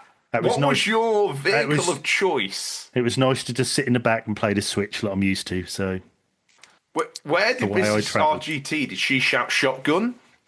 No, I have her in the boot, and she just passes me drinks and mops my brow. Who got when I shotgun? his son. Ah, proper father-son experience. And I just sat in the back, switched to my brow mopped. A little drinks bit being passed voyeur-like again, if I may be so bold. I mean, you're sitting there watching the father-son road trip. I mean, imagine DM's. He's a bit crazy, so he's like, "You do the gears, boy. I'll do the clutch." Boop, boop, boop. Through the gears, boom, down the motorway. You're like, "Yeah." Yeah. You should be playing your game, but you're looking up, and you're like almost like a social vampire absorbing the energy from that experience. I feel like a little bit criminal. I don't. Okay. So thank you, Digital Monk. I What really game did appreciate you it. play in the back on the way down there? I dare. I didn't really play. I played when I got there in my hotel room, but I didn't play. Did you really? No, we were all chatting and that, and just had a good time. It was great, great journey. So Did the boy have a good time? yes, we all did. Fantastic. That's really good nice. weekend. Yeah, really enjoyed that. That was good. Really good. Well, I guess that means I get bolder. Thank you, sir, for your support. I'm very grateful for you. Yes. And the way you kind of basically nurse RGT in his off-camera time. I'm very grateful for you. Yeah, he certainly does. Then we have. Do I do going? I think you do a classic, but you put a twist on it. I don't think you go militaristic. I think you go office. And I mean like a high-rise US office, power move. You're in one of those cubicles. You Michael J. Fox and Secret of My Success. You're going places. But I don't know how you incorporate that into going brown. Well, he could be like doing financial reports, and he needs a bit of help from Boba. So he's in his little cubicle, and he's gone, Boba, can you listen to me, man? We're going brown. We're going brown. How's that? I mean, there is no wrong way of playing it, is there? Really, it was your interpretation. Sounded right to me. I felt it. You know. Yeah, no, you felt it, you dealt it, you smelt it, and that's Exactly. what it looked like. Thank you, Boba. That means I get to thank that he's not 50% of me. He's my son. He's 0% of me, but he's 100% of everything to me. He's my red-headed stepson. People marvel at him in the street because he's at least 25% more massive than the average human being. So he cuts quite a figure down his rural, local ex-mining town area. And people look up from the local charity shops and vape stores and Turkish barbers, and they all take a sharp, I won't be rushed on this, they all take a sharp intake of breath. So, marvel at just what a great man he is. That's my boy. Thank you, Ginge. Who's next? Next up, we have the wonderful Harvey Retro. He did a video about videoing and then talked about us in the video. He did, yes. I've got to watch that today. So he did mention It's me. good, and he got the video up on the Spotify. I thought I was seeing lasers, but actually I was watching video on Spotify. I don't know how it happened. It's the sort of technical wizard he is. If you go get a podcast of Harvey Retro. And he wants us to use that studio as well, so that would be an interesting... He doesn't want us in there. He does, yeah, he does. He wants us to record in there. Wrecking it? Me messing around with it like that? He don't want that. Well, we would have to put you on... Does he? We'd want you on some reins, I expect, and we'd have to sort of control you and make sure you're a good boy, but the rest of us who can act normally, he would like us in there, yeah. So... That looked very fancy. It was very fancy. We could have the video and that done. Maybe It was get a guest 4K. on. Yeah. You'll have to wax. Oh, not again. I'll have to wax. You'd have to wax me because it takes a month. I tell you what we Forest. do. I've been thinking about this. The human body does fit together in a real seamless way if you think about it. If you top and tail the human body, so if we could somehow incorporate that into this waxing, think of the time we could save. Who's next? I don't know. Oh, I don't know how we bounce here. We just say thank you, Emma. Emma Sharp, thank you. Oh, Thank you. I was worried of a slip then. I really was. What did you mean by that? Is that a euphemism? Can you not let me say anything without trying to stitch me up? Right, next up, we have Greg, the wonderful Nowhere Near Berlin. Thank you as always, Greg. Thank you. We'll have to get you on the show again. Oh, he Maybe in the can't. studio. He can't mire his brand. Maybe it's you and him. Mm. Legally safer. I'll thank Mumsy. Thank you, Mumsy, as always. And I get to thank the RGT fan club, as always. Thank you very much. Which means I get to thank the mighty Pete Brocklehurst. This week, RGT, do you know what he did? Oh, no. What's he done? He took a refresher bar that was hot and malleable. I'm not talking, when they go cold and they snap and shatter. Mm.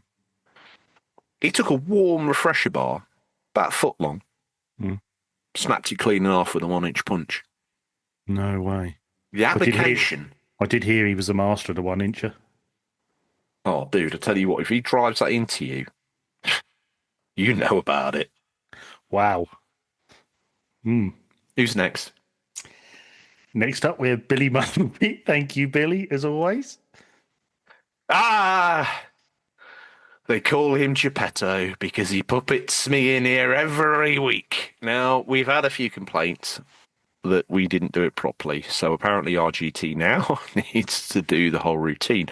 So RGT, please tell me how you want me to Zangief it this week. I want a bit of a reverse Zangief this week. I want you to feel at the start on the fat bit that you feel just like when you got your PSVR 2, and just as you're reaching your Zangief, you realise that no one cares and it's completely bombed and you've wasted all your money on it. I want a complete reverse. Go. Fignastas? Is that it? Or? That was Fat Zangief reversed. Oh, wow. Brilliant. Well, thank you, Fat Zangief, as always. That was Play that back in reverse, guys. Did I get that right? I think I did. You may have insulted another country somewhere along the lines there, but don't you worry about it. Don't you worry your pretty little head about it. It's fine. Thank you to everybody who supports. Thank you as always. We're very grateful to you. As we said, I said at the start it was to pay for our GT's like treats fund. It is actually to help us, put the show out and support it and do things like give you the t-shirts and bits and bobs along the way. Yes. You'd think we would be cash rich off the back of it. We're barely scratching our faces, but we're very, very grateful for everything that you do. But if you want to support the show, feel free to click the link at the bottom of wherever you're listening to this, and there'll be something there. Definitely on Apple, definitely on Spotify. We should make it easier, but hey, we're worth it. RGT, and we're also completely inept. RGT, after that wonderful thank of our lovely people, I must very hurriedly probably ask you what you're hoping to play. Definitely be more Ratchet and Clank Cracking Time. There'll be a bit more Metroid Prime 4, hopefully, as long as I don't get lost, a bit annoyed, and then put it down and never play it again, which I hope that doesn't happen. Then can't wait for people to sort of either finish up or end their Remember Me playthroughs, or we can get another vote on. So if you are playing Remember Me, let us know where you are. Go to RGT in the past, back in the past on our. What's going to be in the mix for the next vote? Oh, I don't know about looking up. We've got so many games. There's like 50 games on there, so we can choose from. So we've been slowly ticking them off as we go. But we've had some great bangers so far from Sleeping Dogs, like I say, Remember Me. We had a Forza Horizon 2 in there. We've had Dead Space. We've had I think next needs to be Africa on PS3. Yeah, because we could all get that, can't we? So there'll be a sudden spike. People looking for it in CX. But yeah, so hopefully we can get a vote done maybe the end of this week to get our next game on there. So yeah, that's probably what I'll be playing. What about you, George? Bumped, trumped, and dumped. I will be playing a little bit more Cairn. I dig it. I am also planning on playing a little bit more. I'm going to watch a little bit of Psychonauts and Tropico. And I'm going to try and have a little bit more fun on Dead Space 2 as well, I think. I'm quite excited by that. I think maybe MLB dropped, and I kept saying I wouldn't, and I couldn't, and I shouldn't, and I couldn't, and I wouldn't, I shouldn't. Are you going to buy 8 versions of it again? So you've got I don't look at me everywhere? like that. Don't judge me for being me. Yeah. Well, that landed, didn't Yeah, yeah. You say that, I keep thinking about getting EAFC 26 because you've got the cloud save, so then I can carry on my career on my Switch too. My mate's done it, and he's like, I know it's not quite as good a version, it's a bit slower, but you can then just carry on when you're away from home, and it is so good. Not maybe I'll do it because it's quite cheap now. Should I do that? I don't know. I think, like before, when I was chopping and changing a lot, like I'd have advocated, yeah. But I think if you're not, just wait till you are and get it then. Yeah, yeah. Right, about to go on holiday. Boom. Okay, I'll get it. Great idea. Yeah, good idea. Not that that bank's good to you then or good to you now. It doesn't really matter, does it? Spend it when you spend it. But Yeah, exactly. Yeah, exactly. No, good point. okay. Is that it? Yeah, I think we're about there, aren't we? Yeah, I think so. We've done all the housekeeping, done all that. Well, do you know what? RGT, it's been a wonderful experience. Thank you. It's great to be back. It's good to see you. You're looking great. I think you probably need to take less holidays. You look worn out. No, I don't think that's the holidays, that's the work, but there we go. Look, Flashback done right itself. Exactly. Right, that's all we have time for this week, listeners. Always thank you for your time. Look forward to the pleasure of speaking to you again next week. Until then, happy gaming. Remember, there's nothing wrong with being given the unofficial control. It's what you do with it that counts. How's it going, RGT? Is Flashy B done or no? No. See you next week. See ya.